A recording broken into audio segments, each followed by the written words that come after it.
Yeah. So like, yeah, he's kind of. Yeah, I was about to say, except he gives me the 88, 89.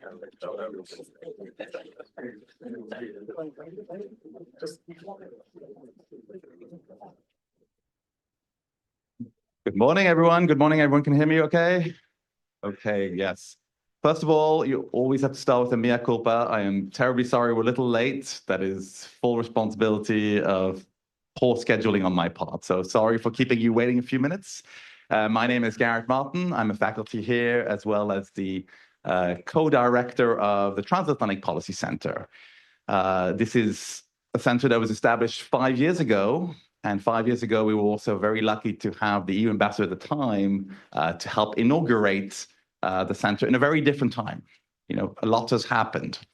And certainly one of the missions of the center has been to have conversations to put a focus, a spotlight on this all-important transatlantic partnership.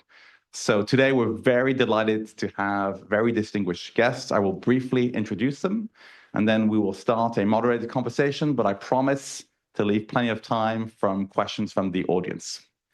So immediately to my left, we have Ambassador Neliupšienė, the EU ambassador to the United States, who has been in position since early 2024. Next to her, we have Ambassador Michaelis, the German ambassador to the United States, position a little over a year, I believe. And to the left as well, we have the Deputy Chief of Mission for the French Embassy, Agnes Von der Muhll, who has also been an ambassador to Malta. So we have very distinguished speakers with a wonderful diplomatic career.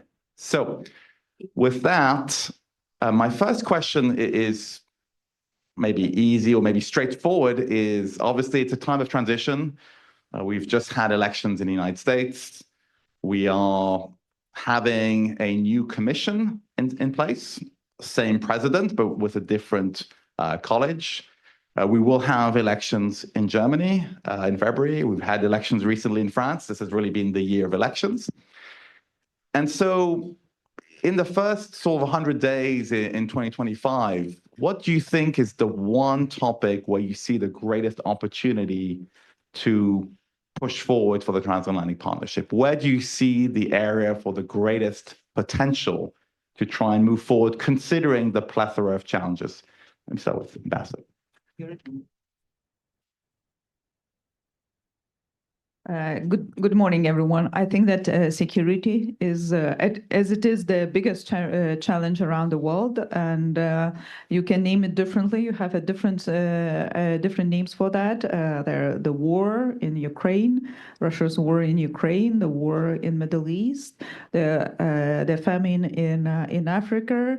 Their security, the world is on fire, if you wish.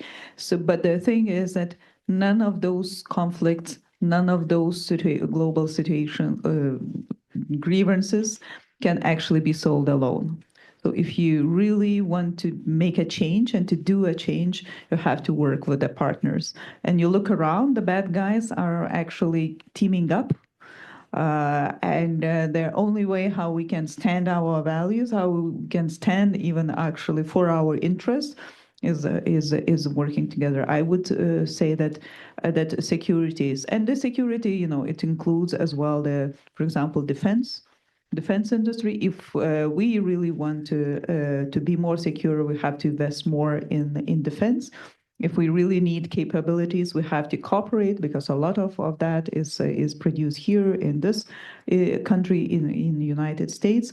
And I think that's probably really the place and the time and the topic where we can do more together. Yeah. Is it like this? Yeah. I agree, security is paramount. At the same time, I think you also have to look at the transatlantic relationship in terms of where's potential, where are we possibly underperforming. And when you look at our economic relations, on the one hand, I think because the US has just become Germany's most important trading partner during this year, it was China. Now it is the US. So in terms of volume, is very significant. And when you look at the US, China, and Germany, you look at the largest, the second largest, and the third largest economy of the world. So economy matters in our relationship. And I still think that we have quite substantial potential in developing a better framework for the kind of economic relationship we could enjoy. We have some ideas about this. We would like to see more free trade. We will not be in a position, as realists, to embark on new negotiations on a free trade agreement. I think that's not in the cards at the moment. But we will certainly be in a position to look at special areas, sectors, fields where free trade is possible. And that is just one example of where we can push forward if we identify win-win situations and win-win interests of both sides.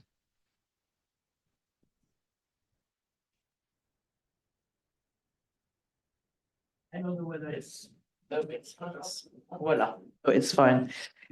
I don't have so much to add because, in fact, yes, first we share, and I think we should come back to the roots, common values. That is important in this world, and it's this very challenging world. And we French remember this because we are celebrating with our American friends the farewell tour of Lafayette this year, but beyond that, indeed, there is a lot in common that we share. We may have interest, that's absolutely logical. It has not changed because of elections. First, elections are also a sign of democracies. So that's a good sign that we have all elections. And second, yes, we can do more, but we can we Europeans convince more about our European defense capabilities, the indeed opportunities that we represent for each other in terms of jobs too. That it's true in the US, that it's true in Europe. And for France, US is also a very important trade partner. We Europeans need also to show that united, we will be a strong partner for the US in this, again, challenging world. And there are many things that we can pursue together in this field. So we are getting close to 1,000 days since Russia's full-scale illegal invasion of Ukraine. And certainly in the last few weeks, we have seen pretty significant changes. And even over this past weekend, of course, North Korean troops now stationed in the Kursk region. Chancellor Scholz called President Putin for the first time in 2 years, I believe. And the Biden administration just yesterday authorized the use of ATACMS for deep strikes in Russia. So it seems like we have a lot of contradictory and very different directions. So how do you see the next few weeks for the war in Ukraine, and how do you see sort of the medium-term prospects, considering these very different directions that we're getting from different members of the alliance? Maybe Ambassador Michaelis first. I think in the end, it will depend very much in terms of the vectors and the variables that may change. I think it will depend very much on the game that will be started by the new US administration. Certainly, the Ukrainians have been waiting for this. Certainly, the Russians have been waiting for this. And if I'm not mistaken, it's going to happen. So here's the question. What the premises, what the elements of such a game would actually look like. At this point in time, it's premature. We cannot say, except that there is an ambition of starting a political game. So that can be, to a certain extent, a serious challenge for the Ukrainians if it undermines let's say, their ability to stay engaged in this military conflict for more than 25, because they are dependent on US military support. They are dependent on European military support. We have made very clear, especially now speaking for Germany, for my government, that we are ready to support the Ukrainians for as long as it takes. And I think that's a very important message at this point in time. If you even consider starting a diplomatic game here, you have to make sure that it is not, that you don't arrive at the negotiating table because you feel weak, because you feel pressured, because you don't have an alternative. Because as always, if you started the game like this, you can be sure that the result will not be a good one for you. Well, Ms. Van der Muhll, I also know President Macron in Argentina, expressed strong skepticism also about the possibility of negotiating right now. I mean, how does that sort of also fit maybe, what's next with Ukraine? Well, first, I think it's the united opinion of the Europeans, as Ambassador Michaelis said, that we Europeans will stand with Ukraine as long as it takes. And it's not that we want this illegal war that was launched by Russia to be continuous as ever. The Ukrainians have shown a lot of courage, and this invasion is a game changer for security in Europe. So we Europeans know that. And we also know, and we all agree, including President Zelensky, that at some time it will be time for negotiation, but it's up to the Ukrainians first to decide. And if we apply peace through strength, the Ukrainians need to be, in fact, strong to negotiate in front of Vladimir Putin. Well, I would suggest everyone to see what is happening right now in Ukraine. For the last 2 weeks, actually, there was a massive renewed Russian assault by drones, missiles, and land forces. And everybody calls for non-escalation or de-escalation or uses any other suggestions. That would be a very good call, actually, when you have any call to remind that for Russia and for Putin that actually they are the ones who are continuing heavily shelling Ukrainian territories, including Kiev, the capital. So I think that's one element. Another element, I think that we have to have in mind that now this war is not, Russia cannot claim anymore that this is something bilateral. They were not ever challenging only Ukraine. Nobody needs Donbas territories because there's nothing there. They wanted to change the government. They are challenging, actually, in general, trying to challenge the Western-style democracies and democracy as such. And they even claim that this war is against US sometimes. So if we really listen to what Mr. Putin is saying, is actually we have to take him literally. And on top of that, we have a new development, which actually North Korean forces, and it's not just some kind of the training forces, it's a combat-ready forces which are at the front. So conflict is right now already, if you wish, regional, but it's actually turning into something different. North Korea is part of this war now. And I think that it's very clear that the reaction, the international community, and first of all, of course, huge expectations are put on US. But I think that Europeans and as well trying to do quite a lot. And we moved from 2017 from the 13 countries having 2% of GDP for defense. Now we have more than 23, couple of more coming next year. For the first time, we have changes even in the European Union as such. So European Union is the first and the only, at the moment, international organization which is procuring lethal ammunition for the third country. So Ukraine is not yet the member of the EU, but we are procuring jointly ammunition for them. And just last Friday, it was announced, actually, under new structure, 20 European Union member states actually are going to acquire jointly air defense system, which is actually speaks for itself. If it's enough, of course, we're not there, and I'm sure there will be quite a lot of pressure to strengthen European defense leg, arm, whatever you call it. We obviously mentioned, North Korea's role, but of course, China has played an important role as well. And, 5 years ago, the Commission had a key paper on China that spoke about that there's an element of cooperation, that it's an economic competitor and a systemic rival. 5 years on, it really seems that the first of those has really faded more, and now the other two are a lot more dominant. So do you see realistic prospects for cooperation with China, or has that ship sailed in a way and we are now much more in a logic of competition with China? Maybe.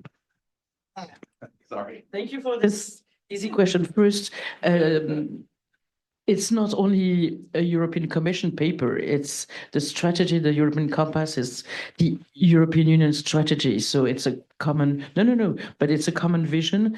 From our side, we see it as a quite accurate paper still now.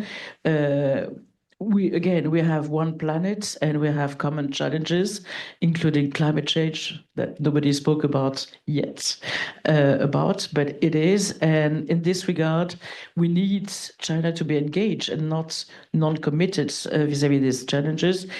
China is also one member of the UN Security Council, and for us French, but I think Europeans and hopefully also Americans, the UN is also key, is one institution that represents the international community.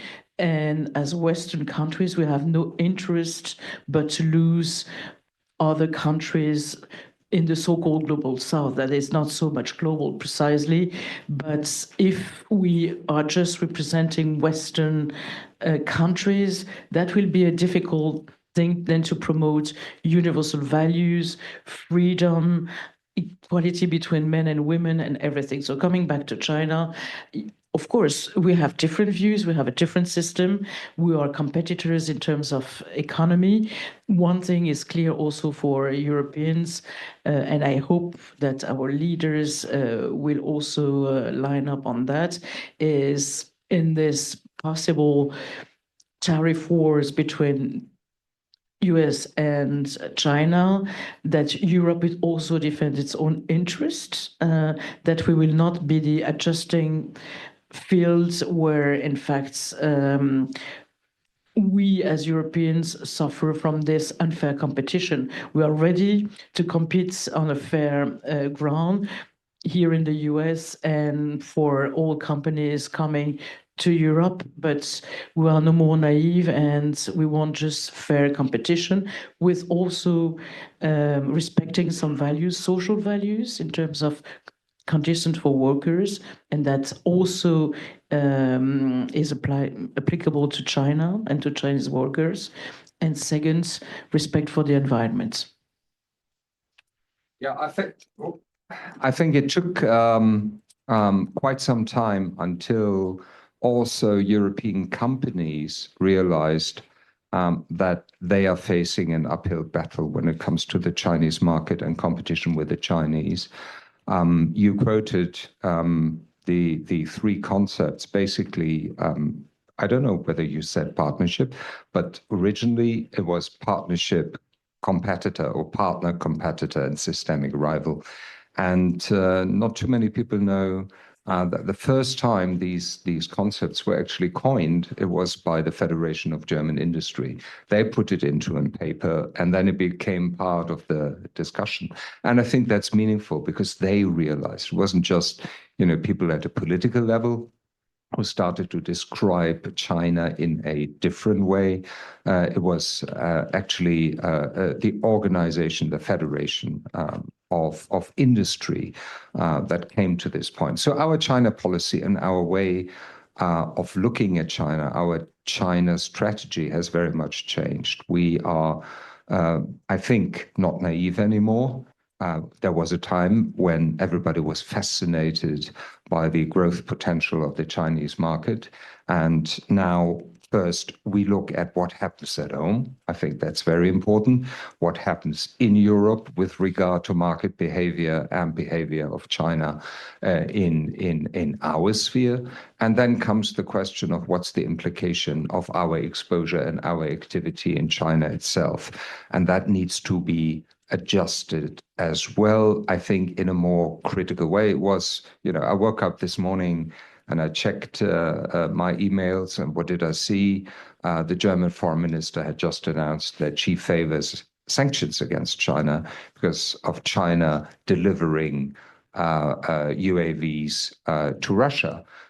So there is a new political dimension, a security dimension that was not particularly felt or significant in the past. So that plays into it as well. At the end of the day, I think it will be very important for us Europeans to be able to cooperate with the US in terms of strategy. We don't want to decouple. We still feel maybe the word partnership is a concept that is too emotive here, but some form of exchange and some form of realization of joint interests is possible and should continue with China. That's certainly a way we Europeans look at it. At the end of the day, because you asked at the beginning about the first 100 days, I think it will be very important that we pursue our own principles and interests also, while taking into consideration US interests here. I always say what we can offer the US is that we would like to realize compatible strategies. There won't be the same strategies, because here very clearly the US starts from different premises in terms of the structure of the economy and certain security requirements, but we could certainly aim for compatible China strategies. I think that there are two elements how we describe rivalry of China and how we describe the challenge from China. One is actually, if you want to benefit from the free market, trading with the free market countries, you have to keep the rules as well. What we see right now, that a lot of non-market activities by China.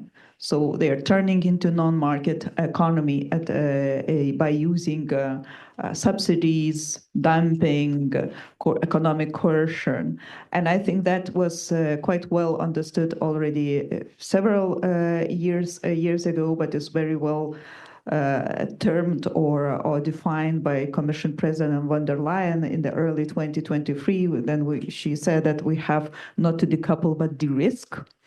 And the lessons we learned actually from COVID, when the all supply chains were broken, and a lot of non-market economies cannot, and economies like China could not really perceive that they have to cooperate internationally. So, but on top of that, we actually learn, as Ambassador Michaelis mentioned, from the Russia's war in Ukraine, that actually 80% of the dual use or battleground goods either come from China or through China, so they are part of the conflict as well.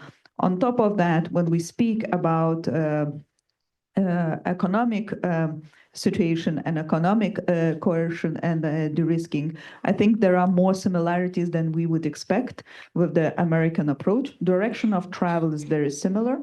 We do not have the presidential executive orders to enact them in day one or within the 100 days. We have to go through the due procedure. We do believe that international organizations as WTO matters. So that's why our decisions, even if we decide to de-risk, like it happened, for example, with the electric vehicles, it take a while because we take a due process. But in general, the de-risking sectors are exactly the same. Is semiconductors, is AI, is quantum computing, and biotech. And if you look where the United States are trying to put much of the efforts is actually the same areas.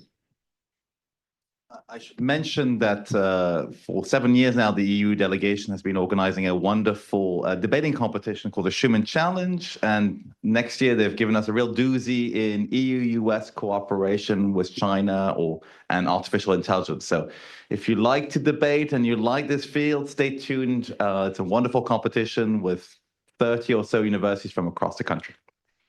Since we mentioned trade early on in my initial question, I think this is certainly an issue where obviously we can expect some fireworks and tariffs to be very much the focal point come 2025.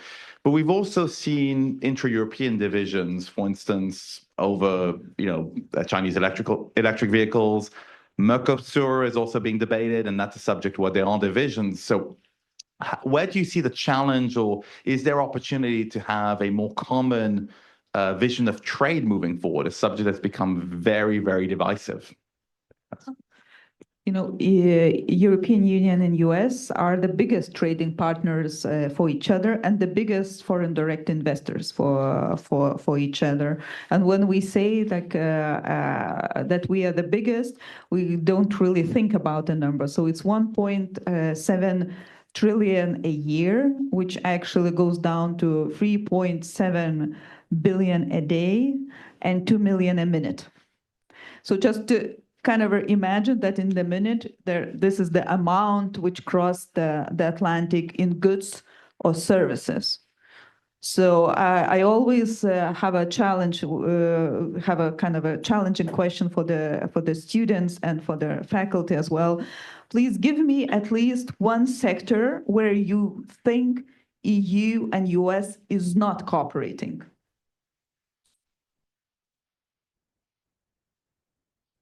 Yes. Go ahead. Go. I guess migration.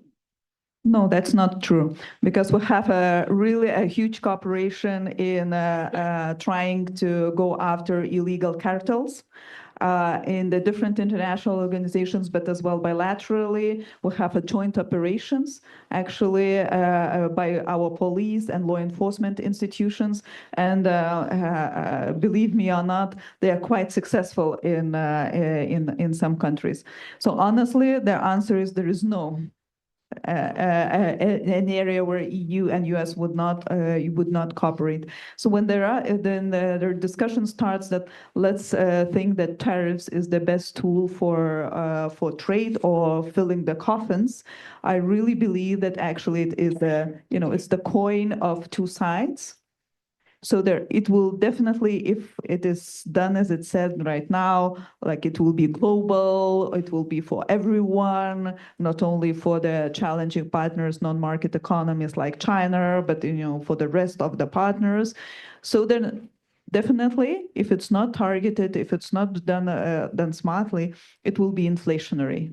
So I wonder how it actually will work together with the idea that everybody will live better under the next administration. This is one question to answer.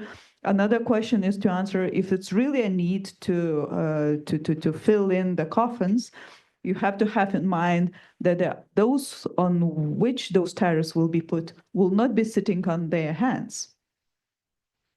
So it will not be tariffs US introduced to the rest of the world. There will be multiple of countries actually who will actually introduce the tariffs as well. So will end up in having the tariffs on each other. The prices will go up for everyone, and there will be few people who will be happy about that. And instead of focusing on the really important issues like export controls of China or Ukraine or Middle East, we will be actually trying to negotiate tariffs down or up, I don't know which direction.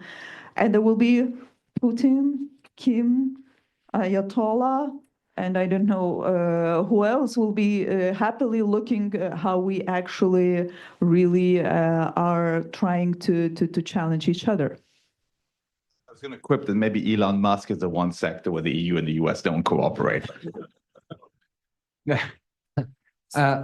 I'm very grateful. We have a fantastic EU ambassador. I think that was a very strong argument. If at the end of the day, it depends on the quality of arguments. I think that's very much the question here.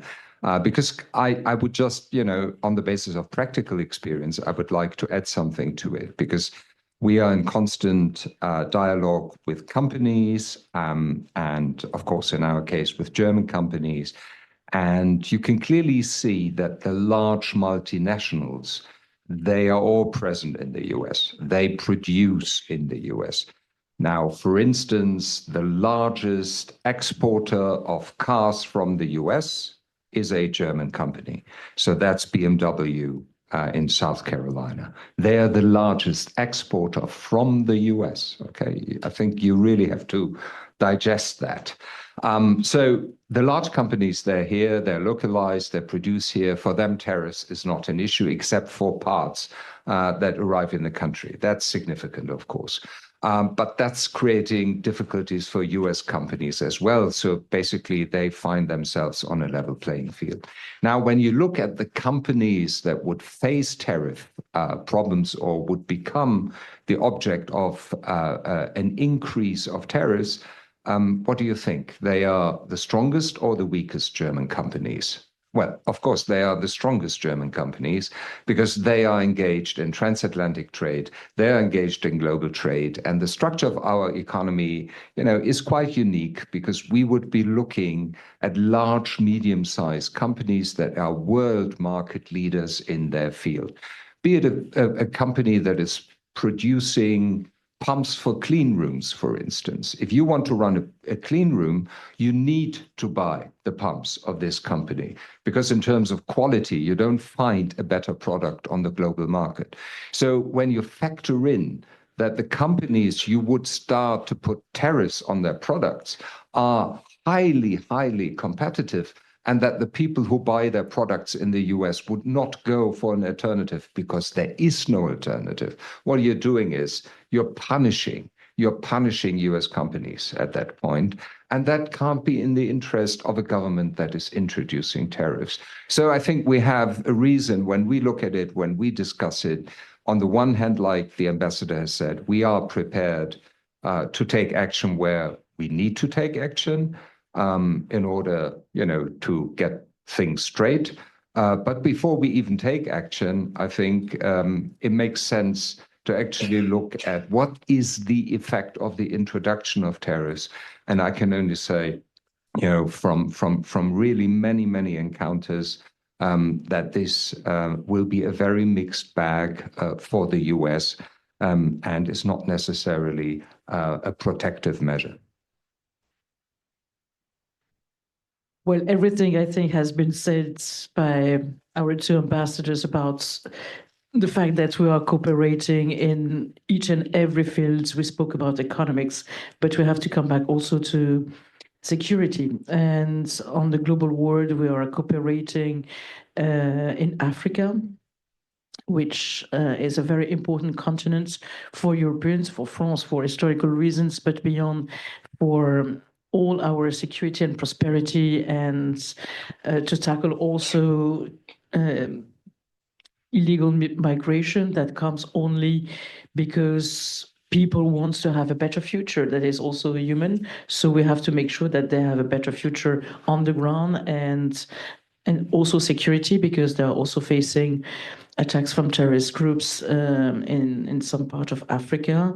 We are, of course, cooperating in the Middle East. We may have different interlocutors, but our common efforts should bring more peace in the region if, of course, leaders in the region also agree to do so. We have not spoken about the situation in the Middle East. I'm also thinking about the Israeli hostages that are still kept hostages, and we have French compatriots on the ground. We have definitely different view, not necessarily with the US, but with Israel on how to ensure stability on the Lebanese frontier.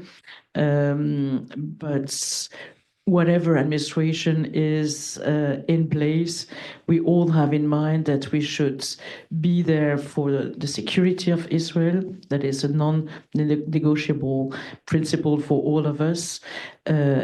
And we think that bringing security and lasting peace would be also the best guarantee for Israel to live in peace.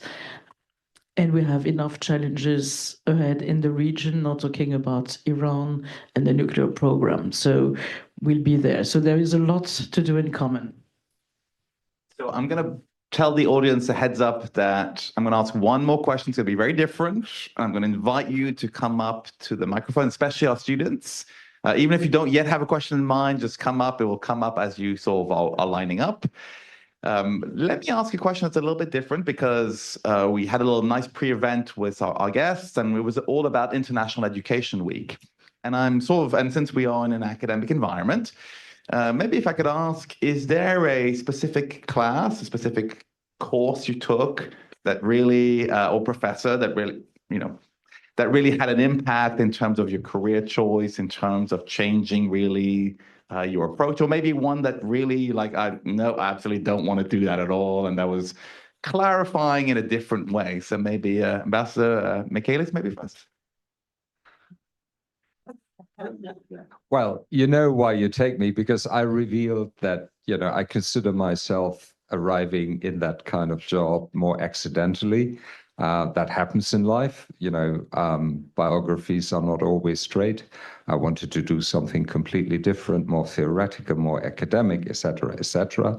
But then I crossed the channel on a ferry with my then and now wife.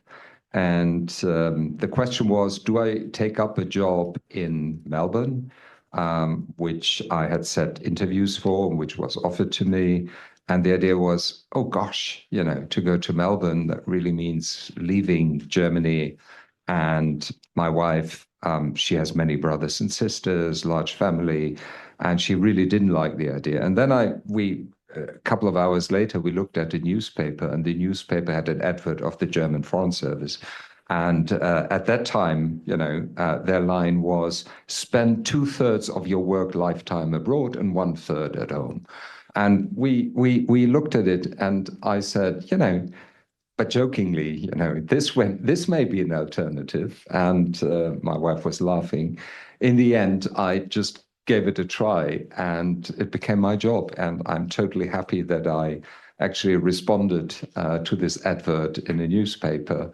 And I never regretted it a single moment. But this can also be the way. So there you are.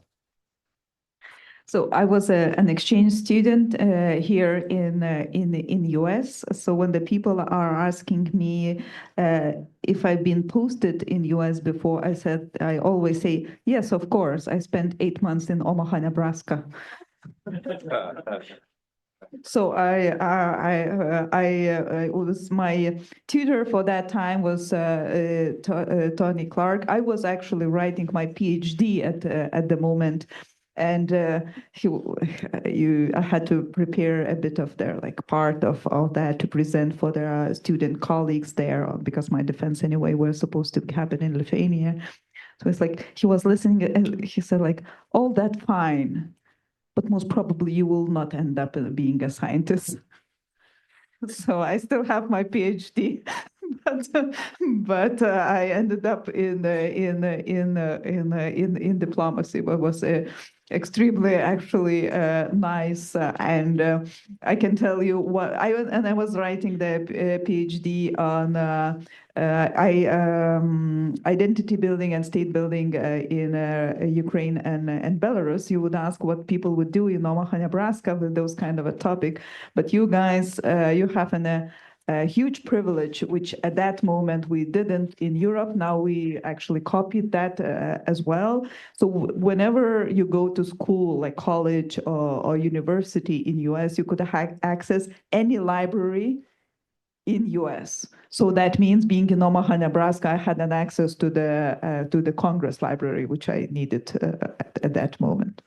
That should be the new recruiting line for our PhD program. You know, start a PhD, you might end up an ambassador. Well, for me, it was even before, in fact, the studies.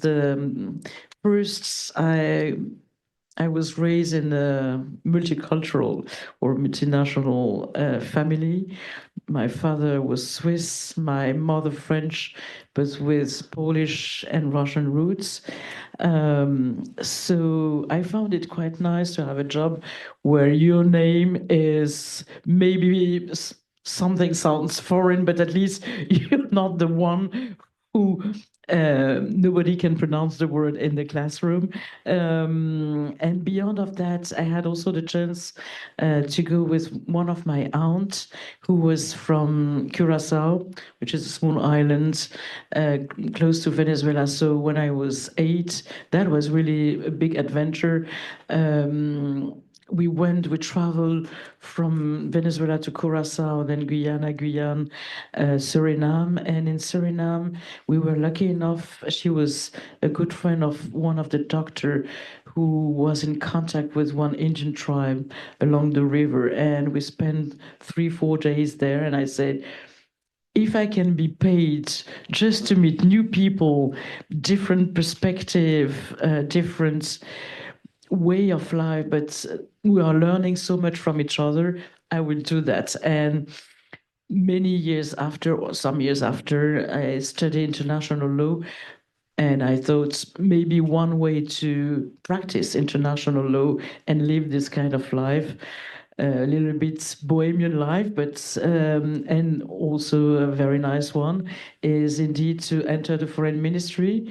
And since then, I never regret it, because it's always changing. You never get bored, and you have also fantastic encounters within your country, but also with the country where you serve, with really amazing people. Wilhelmstad, the capital of Curacao, is a World UNESCO Heritage Site and is absolutely beautiful. You know, doing a travel guide as well today. Please invite students, line up. There are 2 microphones. If you have willing speakers willing to answer. I'm going to ask a little twist. Of course, the usual rules: be polite, add a question mark at the end, say your name. But also, since it's International Education Week, if you have traveled abroad or want to study abroad somewhere, feel free to mention it. So we'll start here, the gentleman on the left. Good afternoon. Thank you all so much for coming. It was lovely hearing with you all. My name is Shri. I'm a student here at American University, specializing in foreign policy. I have been abroad. I've been to Germany. I was there for an exchange program this summer, actually. And I've been to France as well. Beautiful countries, both of them. The question I had to ask, wish to go more to European Union, haven't been yet, but soon. If you were in Germany and France, you've been in EU. The more, the better. What can I say? But anyway, the question I wanted to ask is, especially with so many emerging economies in places like the global south these days, places like India, Brazil, Mexico, I think we're really seeing a very exciting shift in how some of the international orders are changing to reflect a bit more multipolarity. What are some of the European Union's policies, or definitely some of these individual governments, doing to perhaps integrate themselves more with these emerging economies or states, or build more of that partnership as you described with the US earlier? I take multiple questions. Hi, my name is Payne. I'm a student here at the university. Of course, I'm studying national security. I have also been to a barrage of European countries, Germany, France among them, along with Poland, and studying national security, especially with the new administration in the U.S. I'm just wondering, specifically for you, Ambassador Michaelis, is the German government prepared to sort of rearm to whatever degree necessary to possibly compensate for U.S. withdrawal from international security programs? So maybe I will start with the global south. So differently from US, European Union never abandoned trade agreements as such. So, just recently we finished, for example, a trade agreement with Chile. And actually, when we were just started to negotiate this agreement, we haven't thought how actually central is Chile at the moment. And probably everybody in the audience knows that it's they sit on one of the biggest lithium mine there. So development of those kind of the projects will be extremely important. We are negotiating an agreement with Latin America and Mercosur. We have multiple agreements with the Indo-Pacific countries, which were finalized a couple of years ago. So for us, engaging with those countries and partnering with them is the most important thing I have to say. I would not frame it as the changing order. I would say that this is the developing countries maybe putting a bit of the competitive challenge for us as well, and rightly so, because we have to do our homework as well, because the world order is still there. We have to keep to the international laws and rules. We have to keep our international organizations in place, because even if we do criticize them, nobody actually thought what could be the alternative, and the alternative is the power of might, which then we will be probably at odds, everyone. Yeah. I think the important, and that's part of the question in a way, the important question for our next government will be how much money they're making available for defense and security. Because if you only go back 3 years, if you go to a point in time before the Russian attack on Ukraine, we were spending 1.3% of GDP on defense and security. Now we are spending actually the 2%. So that's almost a doubling of defense expenditure. Sometimes you also have to stop, I think, not stop in terms of increasing defense expenditure. I think that's the game that is crucial at the moment, given the threat which Russia represents here. But I think you need to stop to fully understand what we are doing. I mean, a doubling of defense expenditure on the basis of the size of the third largest economy of the world. I mean, that's what we are looking at. So it's a very substantial investment into defense, and that needs to be translated into quality improvement. I served in the German armed forces. Oh God, it was, it's ages ago, in the late 70s. And that was at the height of the Cold War. So we had thousands of main battle tanks, and we were easily, spending more than 2% because everybody understood that, it's necessary to be able to compete. And I think and that will be a guiding principle. There is no walking back on having realized that we were underspending. I think that's the important thing. Thank you, sir. Thank you to the three of you. All right. Great. Let us now. Yes. And Gavin. Hello, I'm Estrella. I'm a first-year student here. In our international studies class, we're learning about diplomacy and the art of diplomacy and how to negotiate peacefully. So I wonder, in your careers, has there been a conflict that you didn't really know how to get through? So I just wonder, what were your strategies in order to get to a peaceful resolution? diplomatic secrets there. Good morning still, I think. My name is Gavin. Thank you, Professor Martin, for organizing this and for you three for being here. My question is sort of straightforward, and it's sort of no secret that the world has become a little more politically volatile. There's sort of a unease between both Europe and the United States to negotiate long-term deals because of a fear that they might just be undone by the next administration, either on the European side or on the American side. And so my question to you is, how can the European theater and the United States work to continue to build long-term relationships that will last with this political volatility? Good luck. No. I apologize.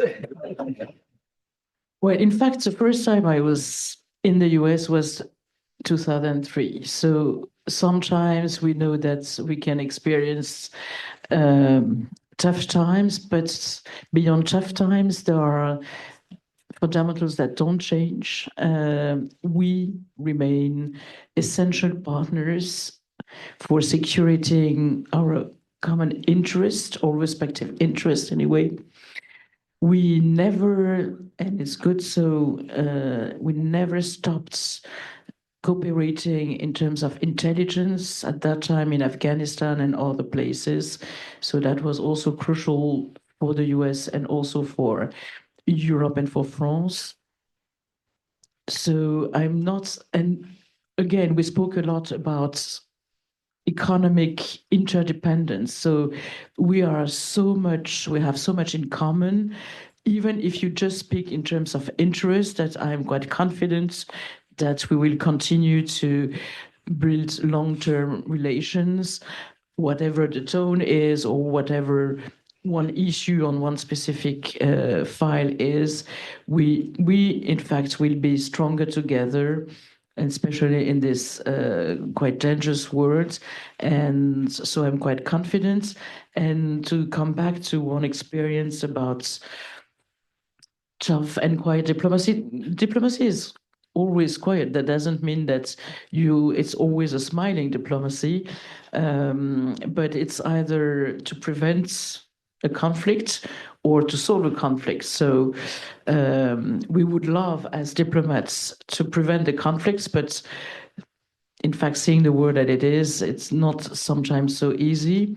And I had a quite interesting experience where, in fact, the Russian Federation invaded Crimea. So some times ago, we had an agreement with the Russian Federation to sell them some military boats. We call it Mistral. And of course, it was absolutely not possible anymore. The President Hollande decided we had to find a way not to transfer those military capabilities. And in fact, Vladimir Putin at that time thought that it was also a good thing to have the money back, build their own military capabilities, as long as those kind of capabilities would not go to what was seen as, for the Russian Federation, adversaries or problems. So at the end, it went to the Egyptian military. It was quite a tough negotiation, very restrictive one, quite complicated because we had to also go to Russia, since a lot of people were already under sanctions, under EU sanctions. At the end, we made it, including in the framework of a very legal, when you speak about international law, legal framework that was the fact that there was an arbitration decision against Russia to compensate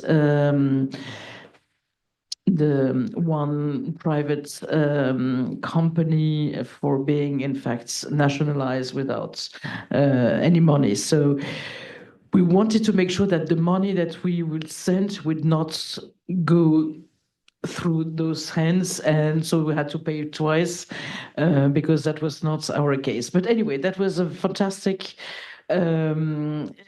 case for keeping peace at that time, not delivering any military that was not opportune given the new case in the region and have a fantastic international study that would take too long to explain here. Can I just two short answers to the very sophisticated questions. First of all, I think that endurance in the negotiations is extremely important. My experience is that the best deals comes at around 5 a.m. on the third day. So you have to have your toothbrush and the extra shirt in the suitcase. Another thing is that you have to know not your files. You have to know the other side's files. So you have to know what do they want. So to be able to negotiate, it always helps on the bigger or larger multi-party or bipartisan negotiations. One thing about Germans.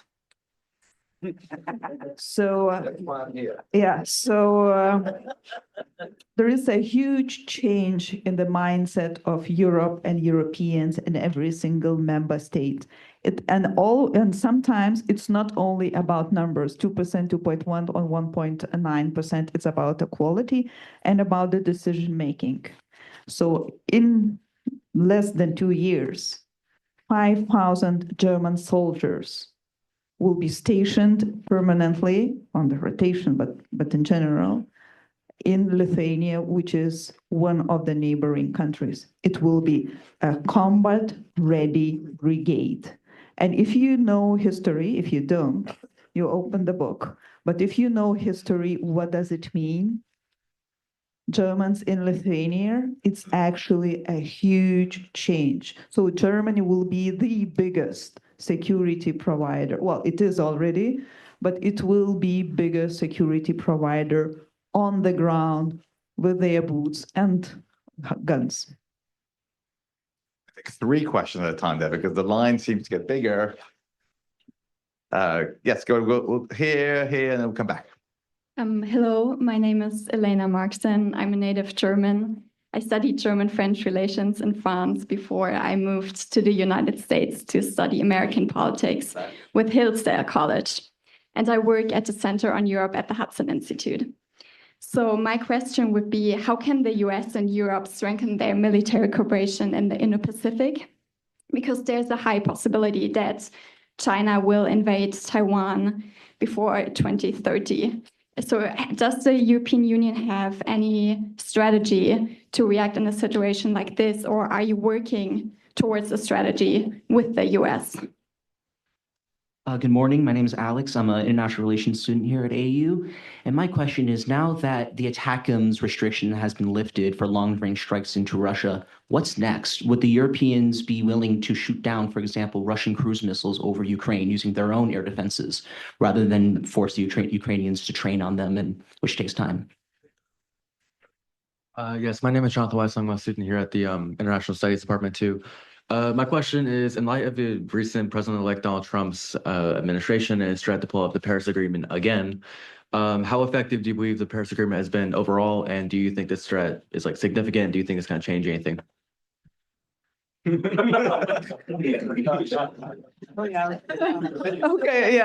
Resilience.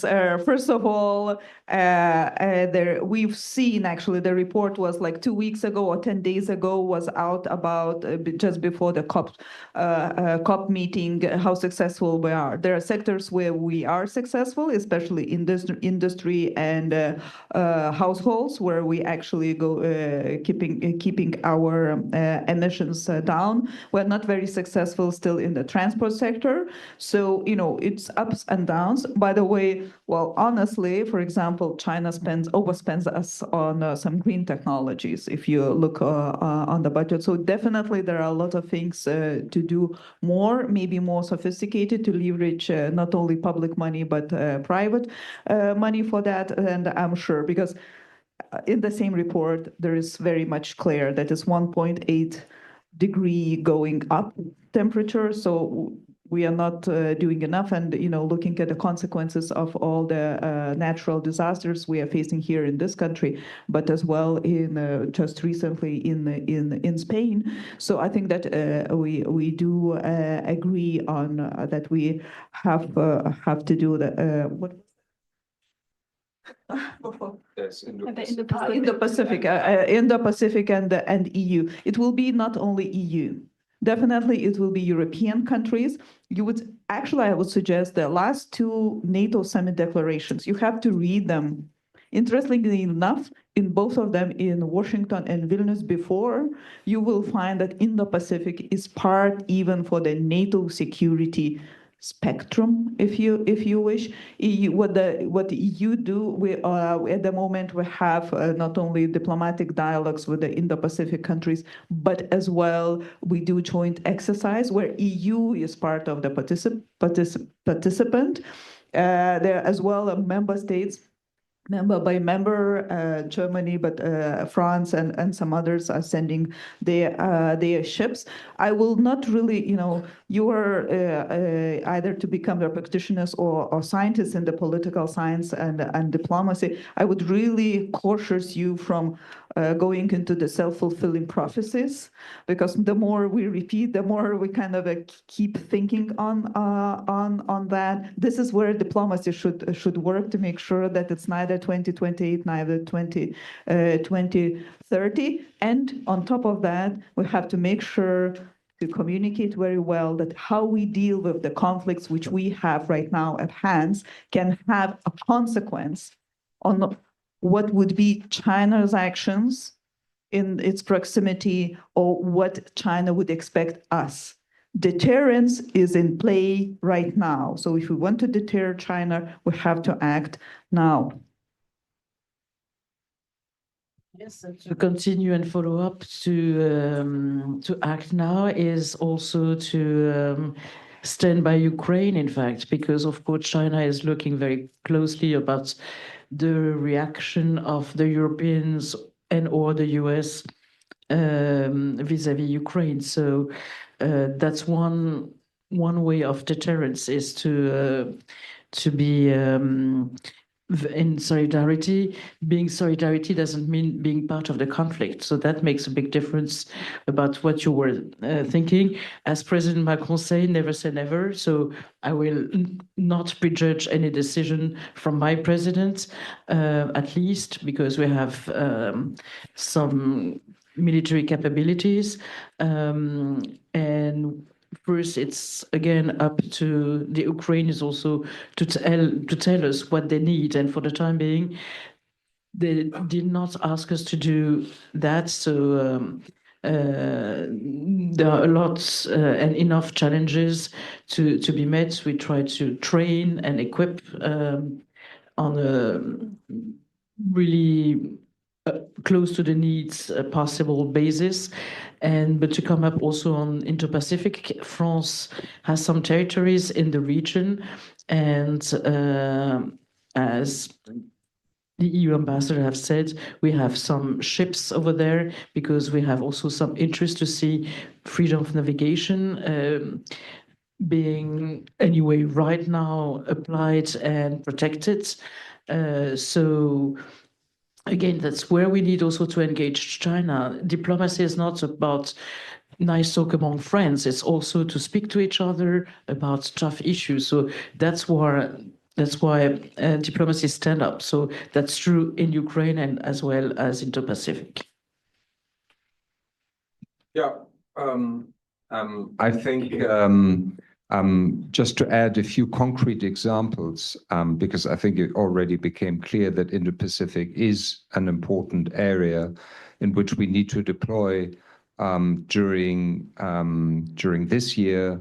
2 German Navy ships actually sailed the Taiwan Straits, and that's for the first time in as many years as I can think of. And that sent a clear signal. And the Chinese are very sensitive in that regard. The reaction was something you could digest, I would say. And I think it was also done on our part because we are, fully entitled to be sailing these waters. So there is no question. It's not a provocation unless you feel intimidated because the Chinese want to tell you that you are provoking them. In this case, that's not intended. And I think our communication was very clear. Then they sailed the South China Sea. Very important, reassuring message for the Vietnamese. I think it all connects. It needs many, many actors. We are fully aware in terms of the available resources, military resources and Navy resources. We will probably, as Europeans, not bring a decisive factor to the Indo-Pacific theater, but you should never underestimate the political importance that is being sent by actually realizing military presence in a certain theater. And that is what is happening. We had German fighter planes that were taking part in joint exercises with the US in Alaska, Pacific-oriented. We now put a liaison team into PacificCom of German officers in order to be able to liaise and cooperate. So you can see it's all very concrete. It's happening. This is what allies do. And I think you can clearly say for a country which looked at its navy as a navy to be deployed in coastal waters of the Baltic Sea and the North Sea in the past, that is clearly a blue water task, which is new, and a blue water task that is being accepted. So it's happening. So I want to make sure we end as closely as possible to time, but I can still see 6 people. So if maybe we can do a lightning round, ask your questions as concisely as possible, and then our 3 speakers will have a chance to answer what they want or what they can in that time. So just be as concise. We'll take all 6 and we'll try to remember collectively. Go ahead, sir. Hi, my name is Daniel Parsons. I'm a first-year student here at International Studies. I last year went to Brussels in the Parliamentarium, and that's that region is somewhere I'm looking to study in the future. My question's about COP29 and then the G20 summit, which is about to begin. And we touched a bit on the climate change, but how is Germany and France, and I guess Europe and the US in general, looking to push for a future that involves a more climate-friendly emissions future? Hi, I'm Patrick. I'm a first year in a joint degree program between American University and Ritsumeikan University in Japan. So I'll be studying abroad for 2 years in Japan, and there's kind of a focus on East Asian studies. But in terms of we've been discussing class earlier today. I just got out of a lecture for Sino-American relations. In terms of America and the EU, as you mentioned, you guys have an interest in Africa with China and especially BRICS, the Belt and Road Initiative. How do we see, do we think it's more productive for, as you mentioned, you've rethought, Chinese relations and partnerships, you still want to partner with them, but more cautious. Do you think it's more productive for the US and EU to form their own sort of economic development projects not in the same way as the Belt and Road Initiative, but sorry. I interrupt you because it was just for time. So yeah. Should there be a response to the Belt and Road?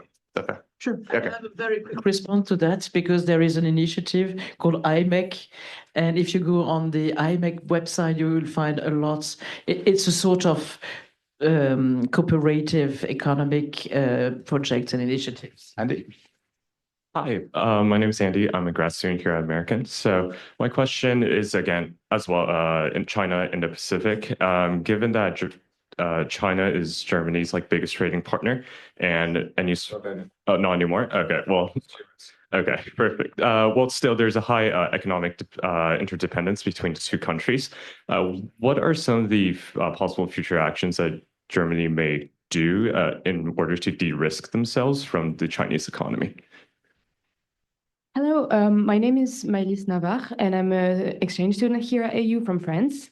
And my questions for the 4 of you is we talked a lot about the situation in Ukraine right now, obviously rightfully so, and we have talked a lot about Israeli security. And my question is, what are the plans of US, EU, Germany, and France to efficiently ensure the security of the civilian populations in Gaza, in the West Bank, and in South Lebanon, especially considering the bond between France and Lebanon that we know? Hi, my name is Owen Bellameric. I appreciate you being here. I've been to Italy and Strasbourg, and so I love Europe. It's a wonderful place. My question is a little more long term. As the global population declines, it's possible that countries that take on more immigrants will be better economically than countries that don't. How will right-wing populism affect this, especially in the EU? Hello, my name is Chunwon Hyun from South Korea. I'm an exchange student here in AU.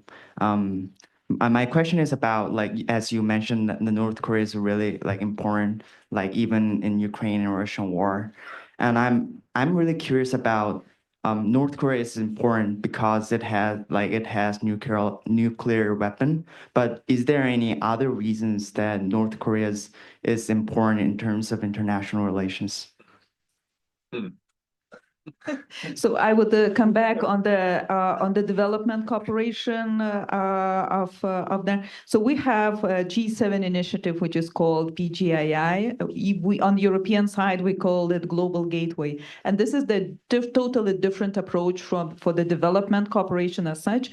Its idea is to have a little bit of the public money in the specific sectors, which should not only us as Europeans or us Americans. So PGII is American and G7, Global Gateway is European, that it's not us we're interested in developing, but the country says that, look, we want to have a transport corridor connecting 3 major African countries, capital cities, or IMEC. So there, one is called Libido Corridor, another is IMEC. Libido started, IMEC is not, and there are many more ideas how to do that. So to be really very concrete, and you can take it as really a leverage for the private money and spending on being involved in the military conflict.